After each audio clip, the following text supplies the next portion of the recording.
What comes after the end? I don't know. Neither did they. They were just an Army engineer battalion, constructing roads and bridges deep in the middle of the Arizona nowhere. Hi, and welcome to the channel. I'm Mean Pooh the narrator, and today we will talk about the performance of Wasteland 2 on the Nitro 5. Right off the bat, you can tell that the game looks to have no issue, and the FPS is far exceeding 60. Temperatures look to be in the 60s and 70s, so what is there to talk about? Well, as you know, the online game called Fallout 76 was released and it's getting torn to shreds. I've been watching this game for the last 2 weeks and I have to agree with what is being said in the reviews by the end users and most professional critics, though I tend to lean on the user side of things. Seeing all this made me feel kind of bad. Here lately, some big games have been moving in a negative direction. Developers are apparently putting politics into games, aka Far Cry 5. Developers are getting defensive by lashing out at the fanbase / customers by telling them not to buy their games and calling certain individuals names. And with the latest entry, we have Fallout 76, which looks to be a bad early access title. Glitches, server drops, and all kinds of things. You can just search the internet and find everything wrong with it. I really wanted to buy this game, but I just couldn't do it. So what did I do? Well, I booted up one of my favorite games that I did not finish that was similar in tone of the Fallout setting, Wasteland 2. It's a direct sequel to the first ever post-apocalyptic computer RPG. The original Wasteland was the inspiration for the Fallout series of games and the first RPG to allow players to split parties for tactical considerations, to face players with moral choices, and to make them deal with the consequences of their actions. It was the first to provide far more than the one key for one lock style of puzzle solving. It was groundbreaking, which is why IGN named it one of the top 25 PC games of all time. Computer Gaming World named it the Adventure Game of the Year in 1988, and it was shortlisted for the inclusion in the Smithsonian Institution's current Art of the Computer Game exhibition. Some notable heads that worked on Wasteland 2 are Brian Fargo, who executive produced both Wasteland and Fallout. There's music by Mark Morgan of Fallout 1 and 2 fame. The storyline for Wasteland 2 was written by Jason Anderson, who was the co-creator of Fallout. There are many more that worked on the game, but I just wanted to focus on the ones related to the Fallout universe. I'm sorry if I missed anyone. Anyway, Wasteland 2 is a post-apocalyptic role-playing video game developed by In Exile Entertainment and published by Deep Silver. It was successfully crowdfunded through Kickstarter, raising $2,933,252 out of a $900,000 goal. There was a total of 61,290 backers and was released on September 19th of 2014. This was a very successful crowdfunded game which delivered. For those that don't like the turn-based combat, don't let that turn you off to a game that has a great story with all kinds of ways to approach a situation. I know it's not for everyone, but from experience, when some people see an overhead view with an angle, they get turned off and take a pass. So, Wasteland 2 features a semi-overhead view with a rotatable camera.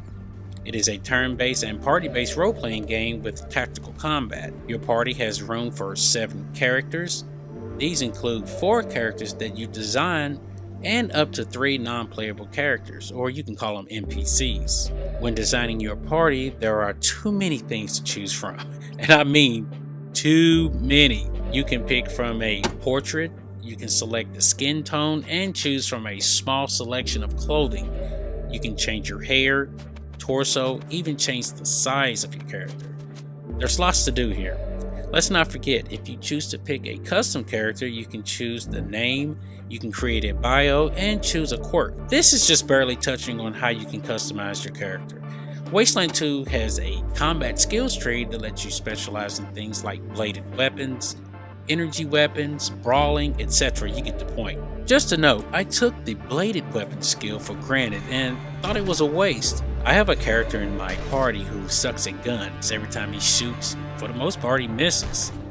And you know what? He saved my party many times by using his knife when ammo was low. The knowledge skill tree has skills such as lockpicking, computer science, and safe cracking.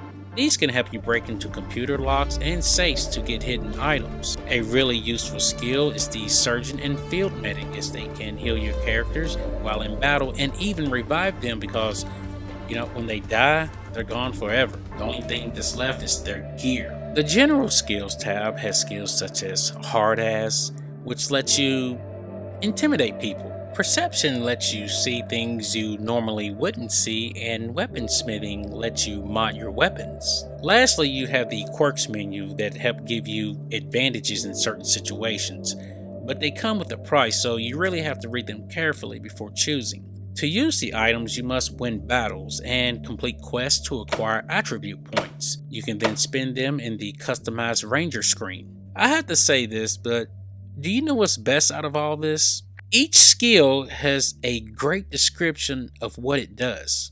Not one or two lines, sometimes a small paragraph telling you the strengths and weaknesses of picking certain skills.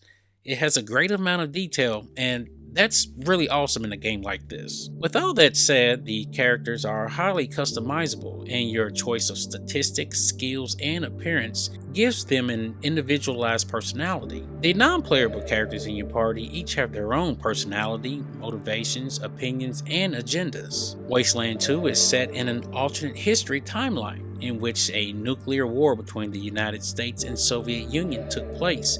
This happened in 1998 in relation to an impact event involving a cluster of meteors that sparked a global nuclear war. On the day of the cataclysm, a company of U.S. Army engineers were in the desolate southwestern desert constructing bridges in an area with a number of small survivalist communities and a newly constructed federal death row prison with light industrial facilities. The soldiers sought shelter in the prison, expelled the inmates, and invited nearby survivalists to join them shortly thereafter. Years later, together they formed the Desert Rangers, in the great tradition of the Texas and Arizona Rangers, to help other survivors in the desert and beyond it. The game begins in 2102, 15 years after the events of the original Wasteland, with the Rangers now occupying the former Guardian Citadel, which had formerly housed deranged technology worshipping monks called the Guardians. This is now fully under Ranger control after the monks had been wiped out by the Rangers. The experienced Ranger Ace is found dead by locals with signs of violence on his body. This greatly troubles General Vargas,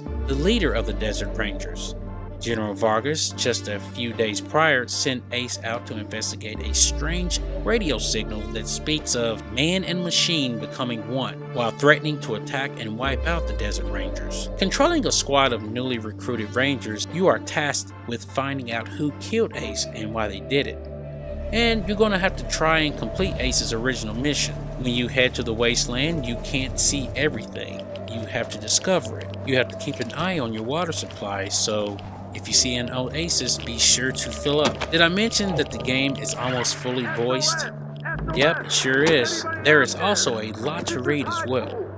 Moving along the desert, you have a map and a compass so you can tell which direction you are going. You can click on your destination if it has been marked on your map, or you can walk manually. So what would a game be without random encounters? There are some, and they range from bandits to robots to wild animals. When starting out, I would avoid them all till you get armed pretty well. When you make it to your destination, more than likely you will be fighting someone or something.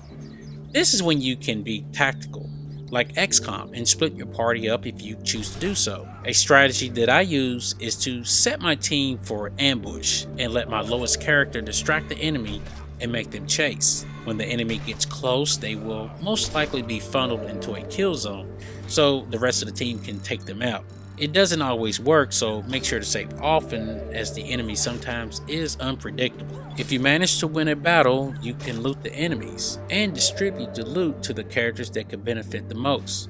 For example, if your gunner found a bunch of healing pouches, they would get distributed to the person who has the medic or surgeon skill.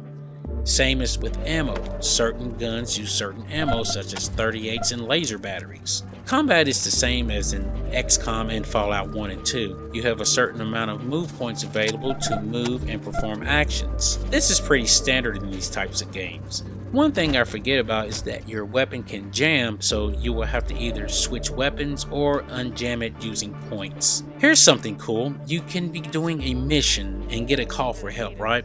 This call may come from some part on the world map, and you'll have a certain amount of time to get there, so it puts pressure on you not to mess around and get busy with your current mission. Mind you, some of these can take over an hour. I ran into this unfortunately where the AG Center was needing help because they were getting overrun by man-eating plants. You'll get an update on what's going on as you are in your current mission, and if you take too long and don't make it in time, I guess you'll have missed some important information or gear that you can use. Before I make the trip, I'm going to make sure that I go back to the Citadel. I'm going to deliver my quest items. I'm going to buy some new gear, and then I'm going to head down there because I'm positive that I'm going to be fighting some pretty strong opponents compared to what I've been fighting as of now. Well, I think I've been going on for long enough, and I just wanted to talk about a post-apocalyptic game that really is good and you may have overlooked. In case you missed it, Wasteland 2 runs awesome on the Nitro 5, and there's really not much else to say about it other than it's using maxed out settings. If you're still here listening, I would like to say thank you, and I really appreciate it. If you're enjoying the video, please leave a like and consider subscribing. There will be more videos on the way, and if you would like to see more, take a look around the channel. Thanks again, and I'll see you in the next game or stream. Mean Pooh, out.